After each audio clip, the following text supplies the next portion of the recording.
के अपनी उर्दू का मेयार नीचे घटा के तुम्हारी समझ के मुताबिक बात कर रहा हूँ।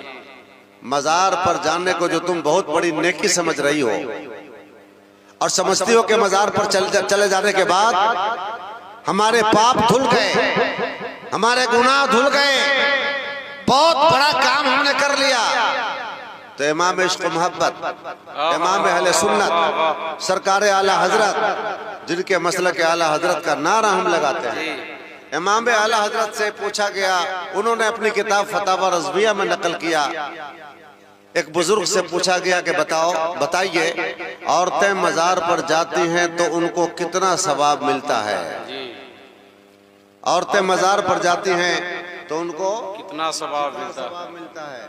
मैं देखिए उलमा के लिए कोई नई बात नहीं कर रहा हूँ, ये सब जानते हैं इन बातों को। इसके बावजूद भी ये जगह हैं, बेदार हैं, ये मेरा हौसला बढ़ा रहे हैं, आपको समझाने के लिए बोल रहा हूँ। ये तो सब जानते ही हैं, आप सुनिए। तो पूछा गया कि औरतें मजार पर जाती हैं तो उनको कितना सवाब मिलता है? तो जवाब देते हैं कि सवाब न पूछो, ये पूछो कि अजाब कितना होता है। सवाब न पूछो, ये पूछो कि अजाब कितना होता है, गुनाह कितना होता है। जब ये घर से निकलती हैं तो अल्लाह की लानत शुरू हो जाती है, फरिश्तों की लानत शुरू हो जाती है। और जब मजार के करीब जाती है तो जिस मजार को देखने और जियारत करने जिस बुजुर्ग के मजार के पास जाती है वो बुजुर्ग भी लानतें बरसाते हैं, वो भी लानत बरसाते हैं। अब अंदाजा फरमाए कब तक? जब तक ये दोबारा घर वापस ना आ जाए, लानत ही बरसती है। समझ में आया कि मजार पर जो नेकी समझ कर जा रही हैं वहां नेकी नहीं मिलती है, गुनाह मिलता है, अजाब मिलता है, अल्लाह का गजब मिलता है, बुजुर्गों का गजब मिलता है, तुम नेकी समझ के जाती हो। और सुनिए, मिन्नतें मानती हैं ये, या गदा अली बाबा मेरा बेटा ठीक हो जाए, मेरा शौहर बीमार है अच्छा हो जाए, या मेरा बेटा परदेश गया है खैरियत से वापस आ जाए, या मेरी बेटी बीमार है तंदुरुस्त हो जाए तो गदा अली बाबा आपके मजार पे खसी चढ़ाऊंगी। सुनो मेरी माँ बहनों, बातें मत करो, तुम्हारे लिए गुफ्तगू कर रहा हूँ। तुम बहुत ज्यादा मन्नतें मानती हो, खसी ले जाऊंगी बाबा, गदा अली बाबा आपके मजार पे खसी चढ़ाऊंगी। यहाँ बड़े बड़े उलमा मुफ्तियाने कराम बैठे हैं और मैंने किताब भी लिखी है उसके ऊपर, किताब में फतवा भी मैंने डाला है, आपको चाहिए कि वो किताब लेके जाइएगा। उलमा बैठे हैं, जिम्मेदार मुफ्तियों का स्टेज है। और सिर्फ यही नहीं बोलता हूँ, बल्कि मैं बाज़ाब्ता फेसबुक में बोलता हूँ, रेडियो में बोलता हूँ, यूट्यूब पे ये प्रोग्राम जाता है, सारी दुनिया के मुफ्तियाने किराम सुनते हैं। समझ रहे हैं ना?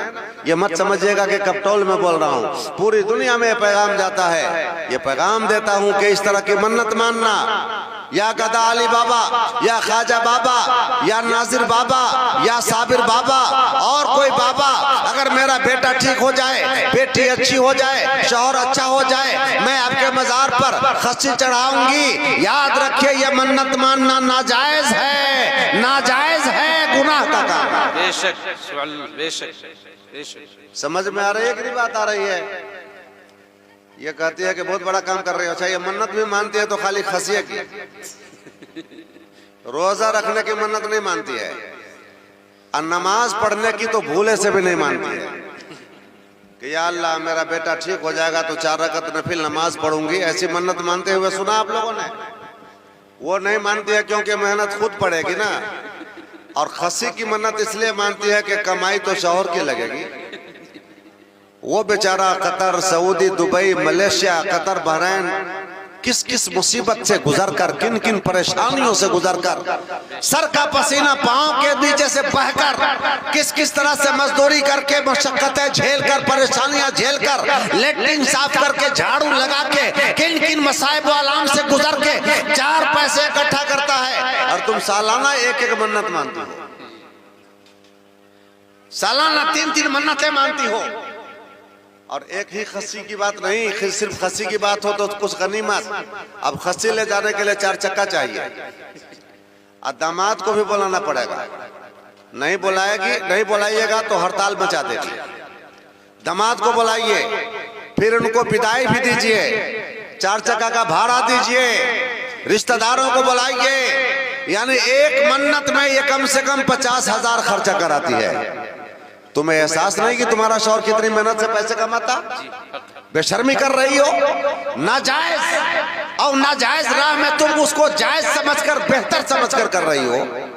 तो ऐ मेरी माँ बहनों, ध्यान से सुनो, कल न कहना कि मुझे मालूम न था। जब खुदा के यहाँ तेरी पकड़ होगी, जब तुम्हारे ऊपर कोड़े बरसेंगे, तो तुम ये भी नहीं कह पाओगी कि हमें मालूम नहीं था।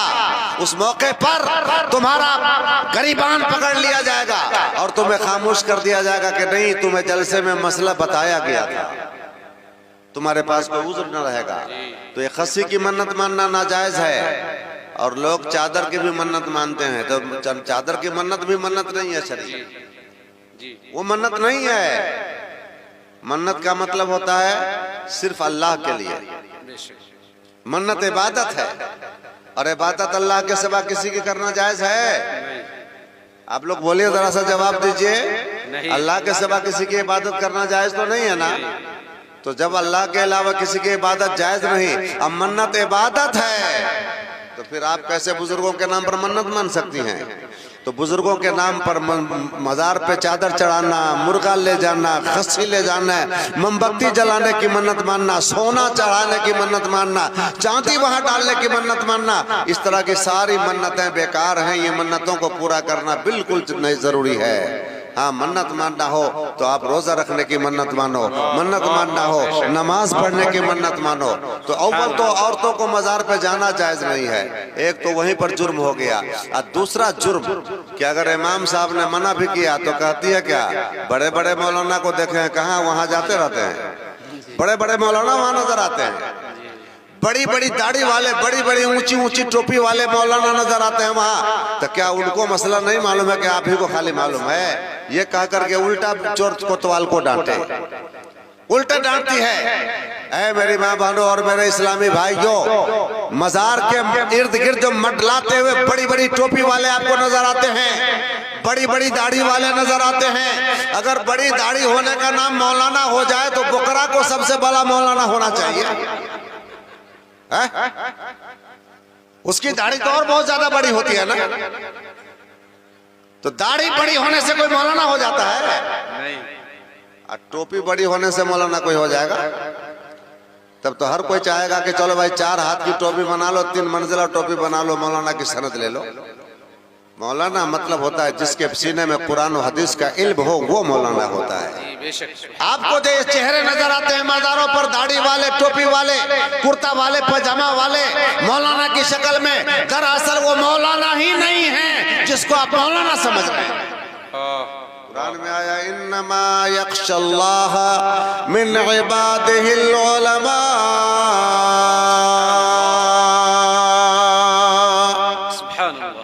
अल्लाह से तो उलमा ही डरते हैं, अल्लाह का खौफ उलमा ही करते हैं, अल्लाह की खशियत उलमा ही करते हैं, अल्लाह से तो उलमा ही डरते हैं। तो पता चला कि आलिम वो होगा जो अल्लाह से डरेगा, और जो अल्लाह से डरता नहीं है, ना फरमानी करता, हुदूद शरअ को तोड़ता, ना जायज काम करता, वो आलिम ही नहीं है जो आलिम की शक्ल में आपको नजर आता है।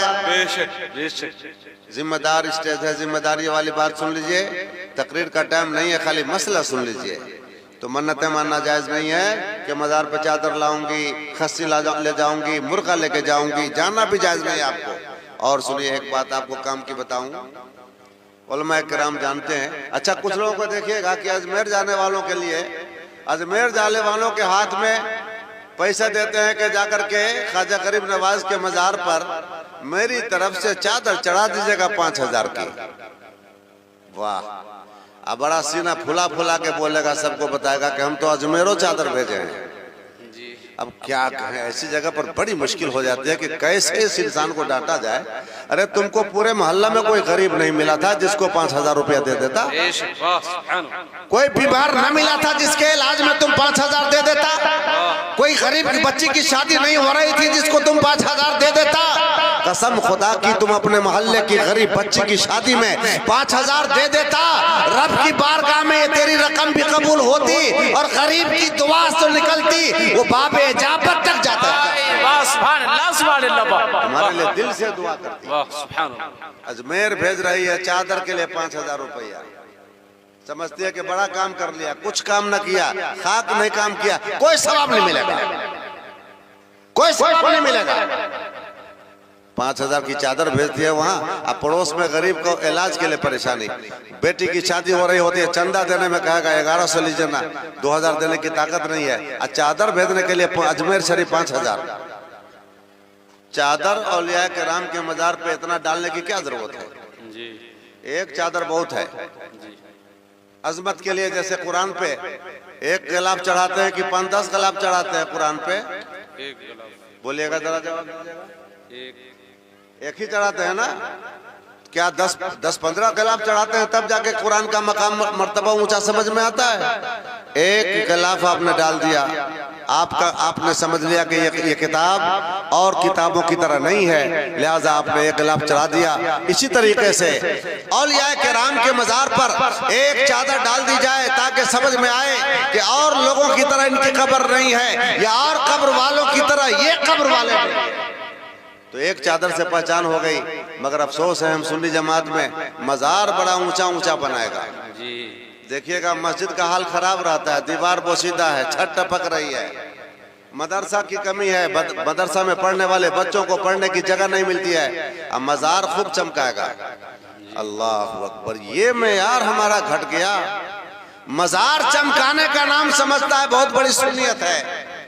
अरे किसी का मकाम उनसे ऊंचा होगा। हजरत सैयद उतना खातून जन्नत, जन्नती औरतों की सरदार, मेरे सरकार की प्यारी बेटी फातिमा, हसनैन करीमान की माँ, जन्नती औरतों की सरदार, सैयदुल शुहदा की माँ, सैयदुल अंबिया की बेटी फातिमा ज़हरा। क्या उनसे किसी का मकाम ऊंचा होगा? नहीं।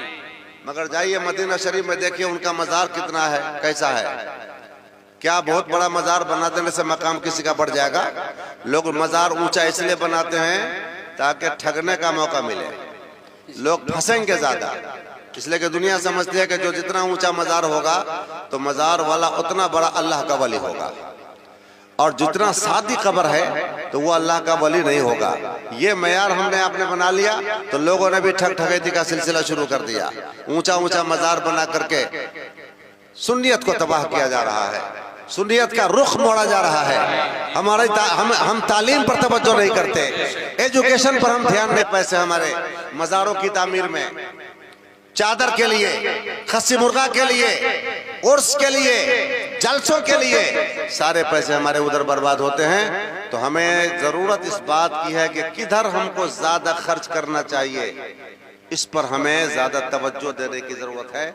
माँ बाप को राजी कीजिए। अभी आपने सुना होगा एक तकरीर में कौन हजरत बयान कर रहे थे, गालिबन मौलाना शाकिर कादरी साहब, पीर का हाथ चूमेगा, उस्ताद का हाथ चूमेगा, आलिम का हाथ चूमेगा, लेकिन माँ का कदम नहीं चूम पाता, बाप का हाथ नहीं चूम पाता। मैं कहता हूं कि अगर आप किसी आलिम का हाथ नहीं चूमिए कोई फर्क नहीं पड़ता है।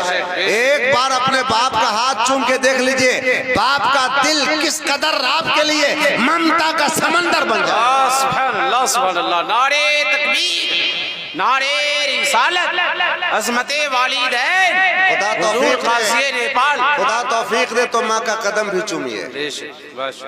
अब माँ का कदम चूमने के बाद देखिएगा कि माँ का दिल कैसा फूल की तरह खिलता है।